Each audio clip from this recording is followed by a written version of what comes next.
What's happening, hardscapers? This is episode 41 of the How to Hardscape podcast, where we talk with you about how you can start and grow your hardscaping business. And this week, we are going to be diving into a few different health topics to close out the health month of April. And today, we're joined by Dr. Marshall Chasin. He is the doctor of audiology. And he's here to talk with us today about hearing loss and how you can protect your hearing on a job site. So without further ado, here's our interview with Dr. Marshall Chasin.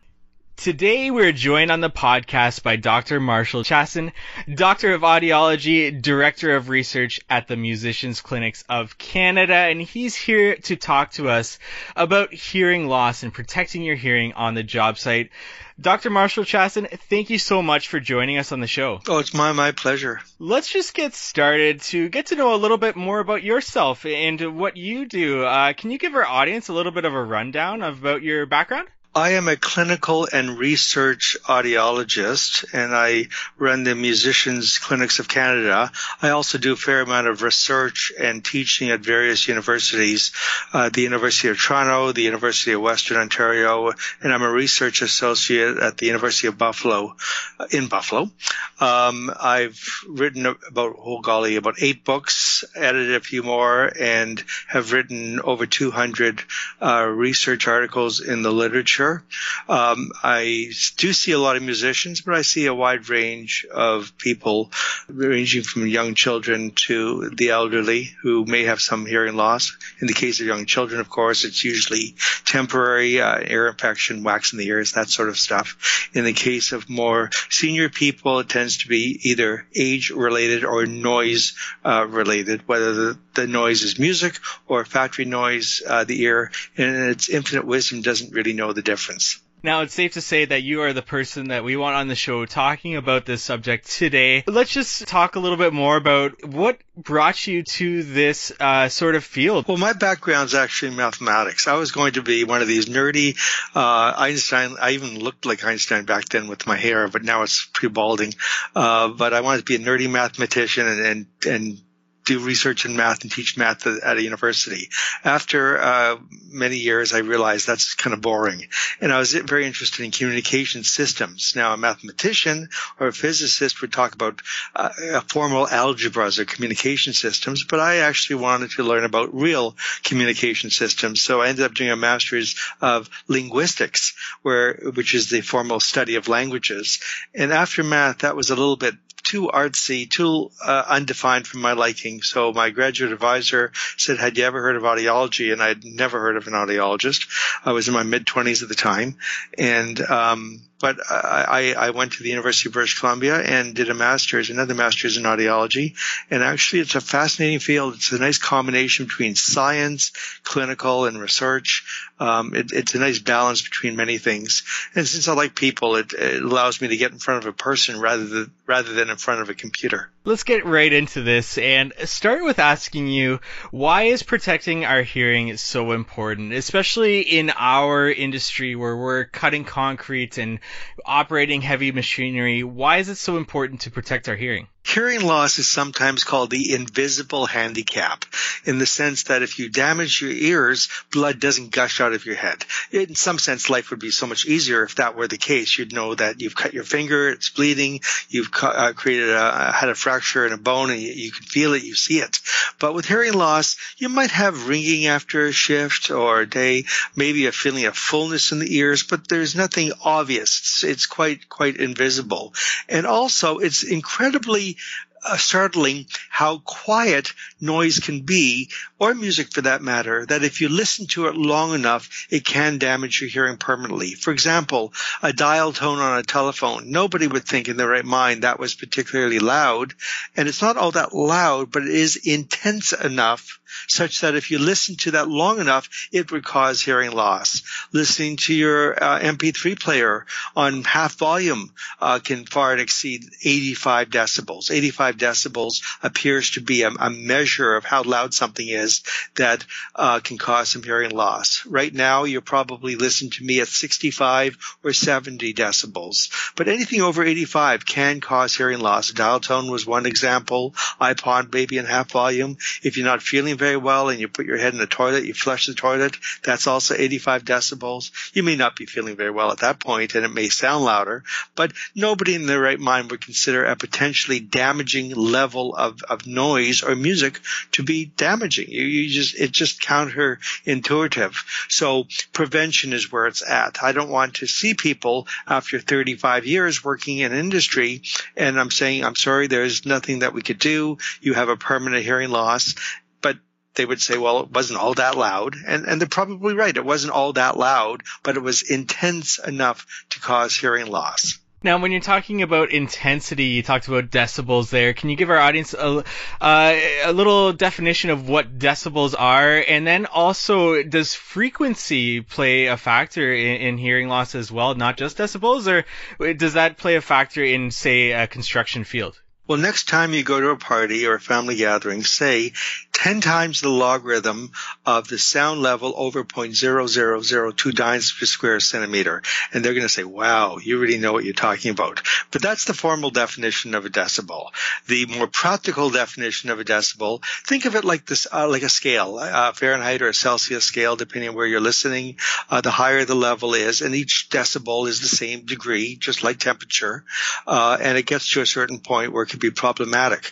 And we have meters or decibel meters called sound level meters. You can buy them commercially. They can be thousands of dollars or even $100, or you can have an app on your phone. Many smartphones now, you can download a sound level meter and it will give you a number, and that number is a decibel.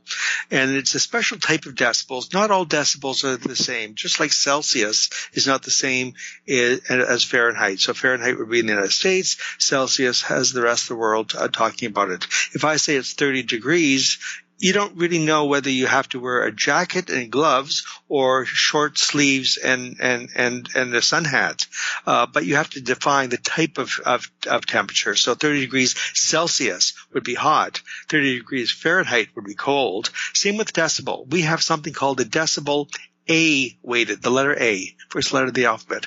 And that happens to be a type of a decibel that correlates very highly with how the human hearing system works. And actually, the way the human hearing system works is kind of neat. All the stuff on the left-hand side of the piano keyboard, the bass notes, it takes a lot of that before you could even hear it.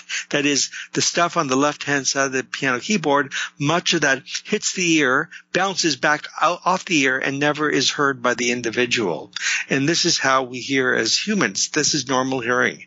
And so we have a scale that rejects much of the left-hand side of the piano keyboard to simulate what the human ear would be like, and that's the decibel dBA weighted or dBA measurement. So on your sound app or your smartphone, you want to select dBA weighted, and those numbers give you a good indication. So at a dBA weighted, right now I would be speaking to you at about 50 to 55, maybe 60 decibels.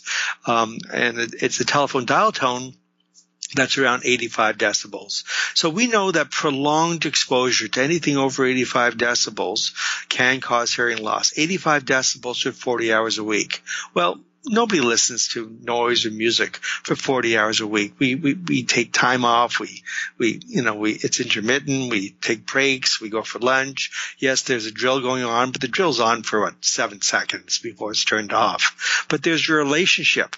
85 decibels A-weighted for 40 hours a week is the very same as 88 decibels for only 20 hours a week. Slightly higher, 3 decibels higher for only half the exposure. 91 for 10 hours a week, 94 decibels A-weighted for only 5 hours a week, and so on.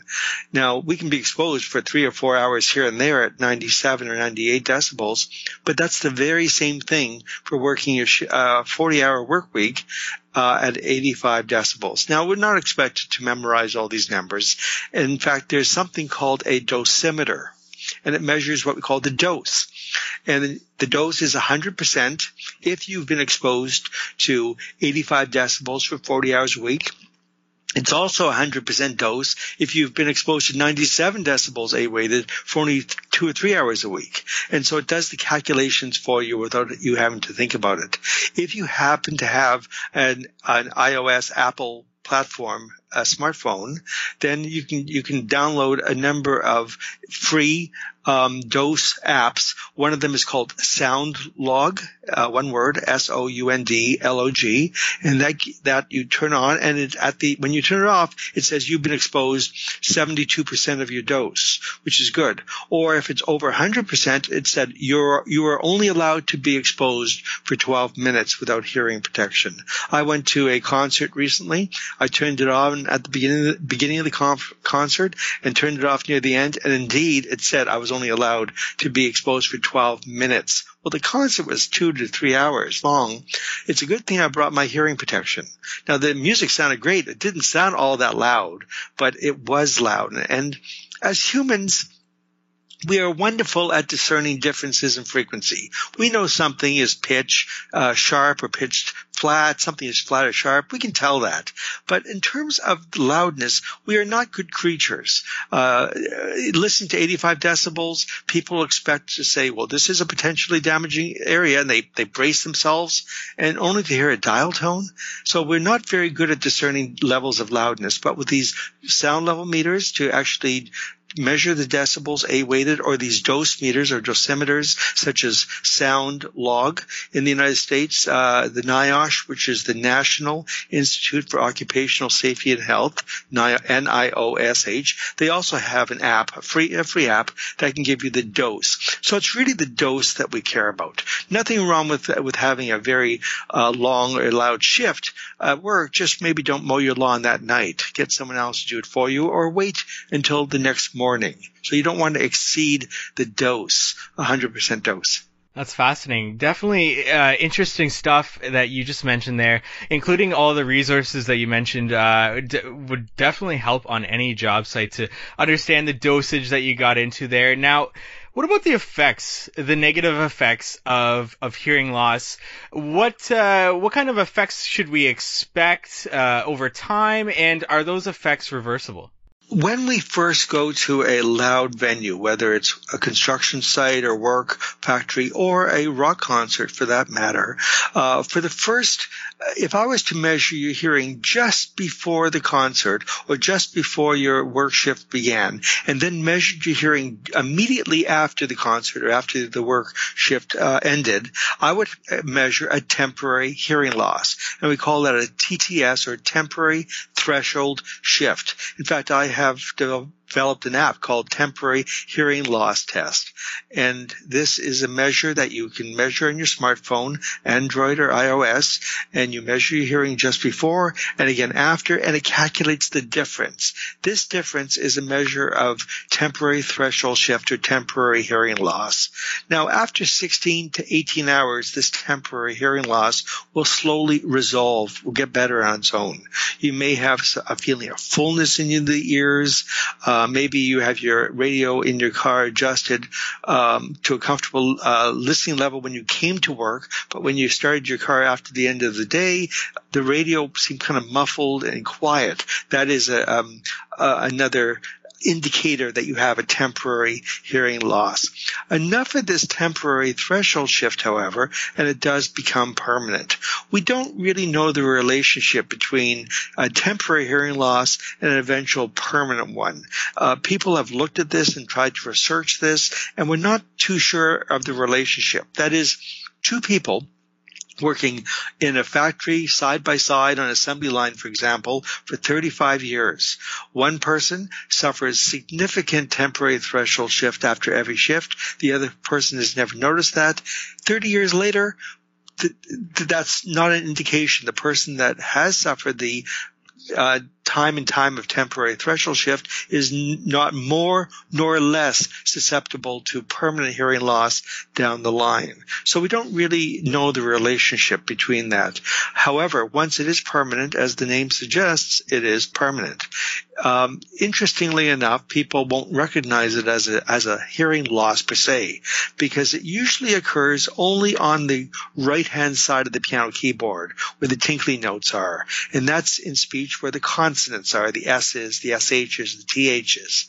In English, and in fact in most languages around the world, perhaps with the exception of Japanese, interesting language into itself. But most languages, that's where all the clarity, the understanding comes from. So a person might say, oh, I can hear you fine. You're just mumbling. So they will notice it by the fact that it's loud enough, but it's people mumble. And usually it's family and friends that would notice it before you. You probably will slowly withdraw from social situations without even realizing it, or you may answer inappropriately or to a different question from what you thought, and your family members, your friends would look at each other and say, what's happening here? That's not what we're talking about. So hearing loss is very slow. It's very gradual. It takes years and years and years. Usually there's no obvious indication. You'll still hear okay, but you're mumbling. There may be some ringing or tinnitus in your ears, kind of a hum perhaps, or a whistle perhaps. And this ringing can be very annoying sometimes. It can keep you awake, interrupt your sleep habits. If you happen to be a musician, it will certainly decrease your enjoyment of the music. There may be, but there won't be any pain associated with it. If there is any pain in your ears, it's not because of loud noise or loud music. You may have something like an ear infection or earwax impaction, something that you should see your audiologist or your family doctor about. Gotcha. Now, over the years, working in this industry, as well as once having my eardrum rupture, I definitely have that ringing in my left ear, and I definitely notice it, especially in quieter times and in trying to go to sleep. So, with all this, with maybe some damage already caused, or maybe you're just starting in the industry, how can we protect our hearing from these negative effects? There's a wide range of hearing protectors that are available. I think that many people in a construction site, they wear either the foam earplugs that go into the ears or ear muffs that go over the head. And those are important to wear because you want to minimize the amount of sound waves that hit the ear and thereby cause some permanent damage. Many people don't like hearing protection, and I hear that. I understand that. For one thing, that you have hearing earplugs in the ears, even if you're in a quieter place, you'll say, oh, you're all muffled. I don't understand what you're saying. And many factory workers remove the earplugs from the ear just so that they can listen to their friend or the music that maybe that's playing in the venue.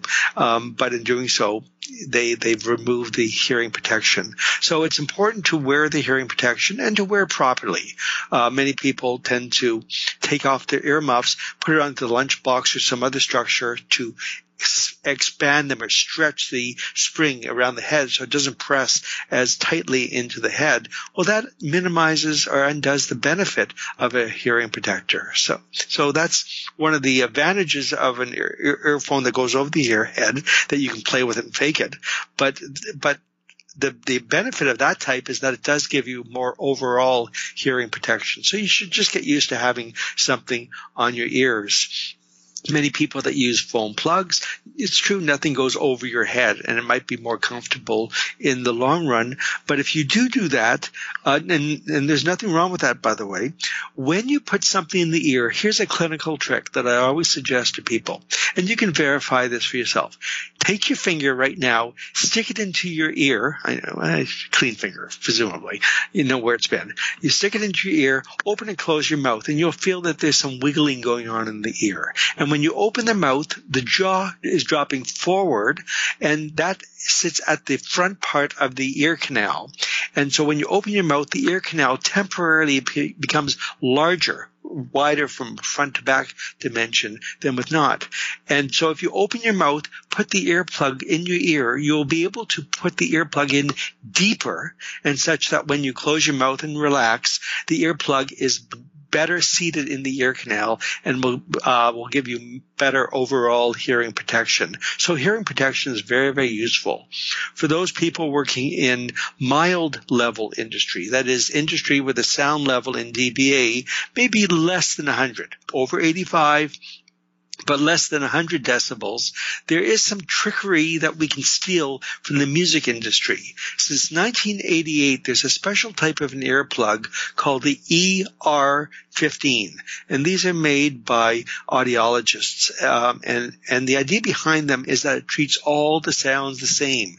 The number 15, 1-5, means that it can attenuate or lessen the sound by 15 decibels. So if you're in an industry where the sound level is 95 or 98 decibels, which is very common on a construction site, dropping something 15 decibels, you can actually subtract it, will bring you down into the low 80s. Well, that's less than 85 decibels. So sometimes more hearing protection is not necessarily better.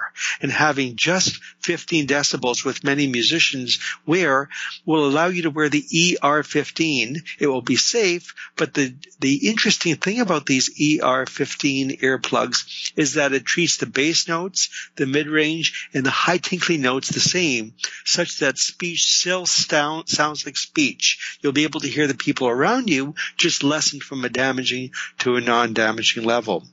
Another thing other than hearing protection is rest times or intermittency. Again, nothing wrong with going to a rock concert or playing your own guitar if you happen to be a musician yourself, or having a long shift on a construction site.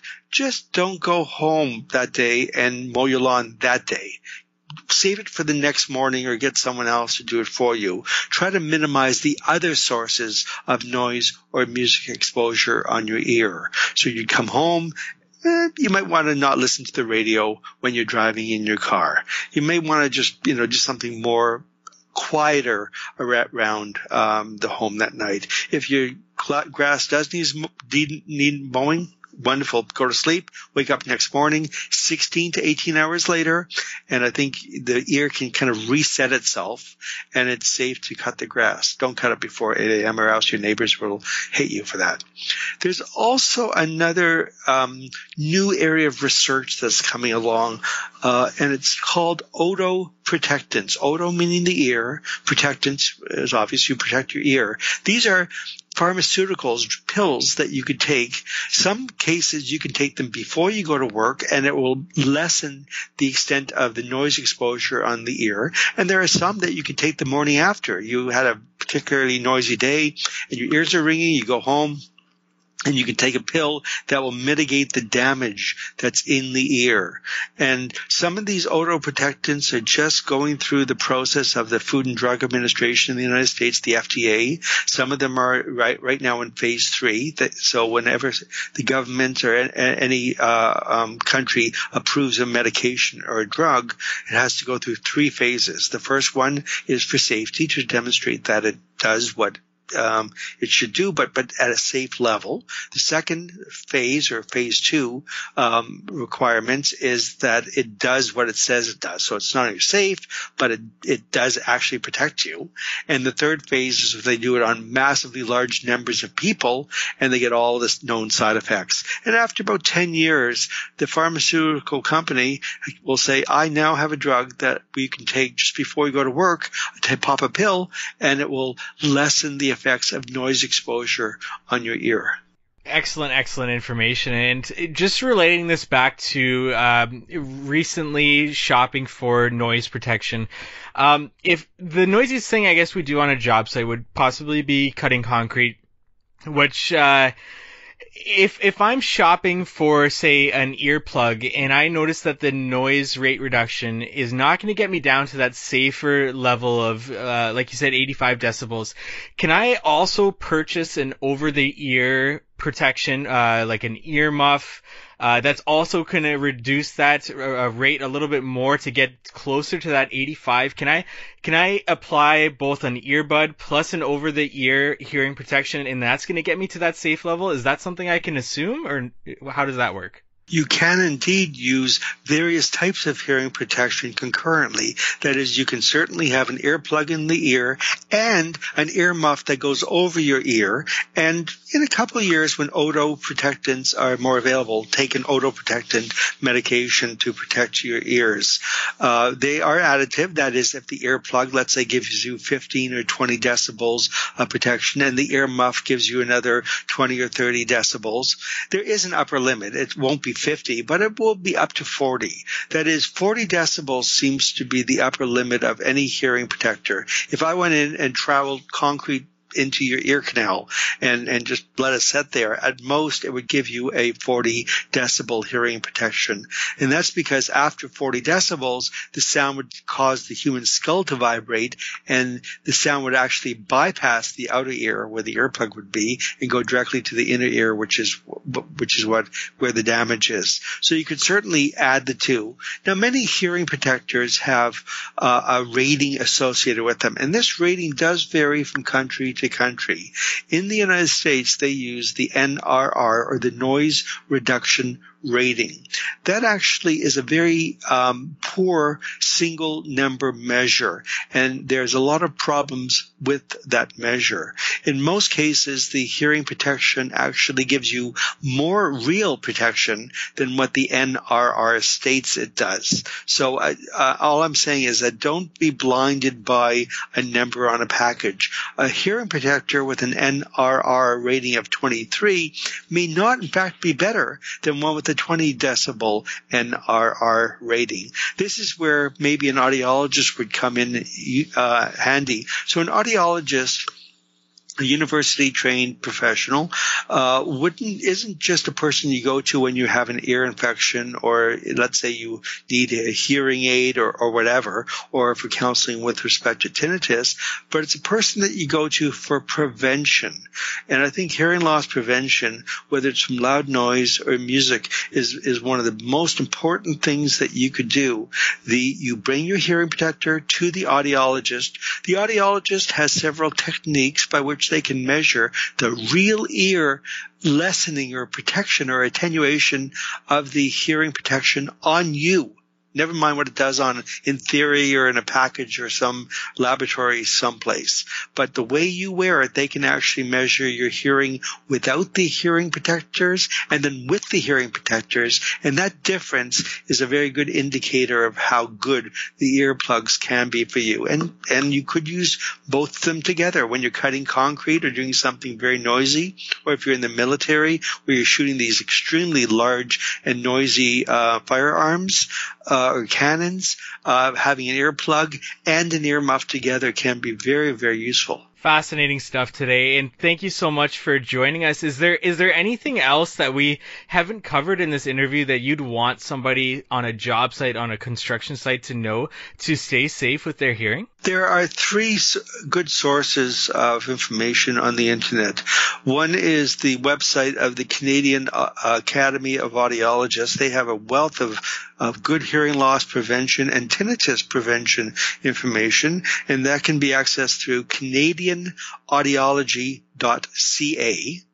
Also, on that same site, there is another subsite called Find an Audiologist. One word, findanaudiologist.ca, and that will give you the name of a local person that you can go to. If you're not in Canada or the northern United States, usually every state would have their own audiology association with a list of audiologists. Finally, I've just relaunched my Musicians Clinics website, and so it's musicians with an S, clinics with an S.com. Musicians Clinics. And if you go to the publications section, there are a wealth of 25 or 30 different publications written at the lay level. You don't need all the technology and all the terminology about hearing loss prevention. There's also about 35 frequently asked questions, FAQs, all about hearing loss prevention. Now, many of them are aimed at the musician, but they're equally applicable to a construction site. excellent information today. And thank you so much, Dr. Marshall Chasin, for joining me here and really helping our audience out with understanding hearing loss a little bit more and applying it to them on their job sites. Where can our audience find out more about you and what you've got going on online? Oh lordy, I'm everywhere online. It seems I write a monthly column in a magazine called HearingReview.com. It's on the internet.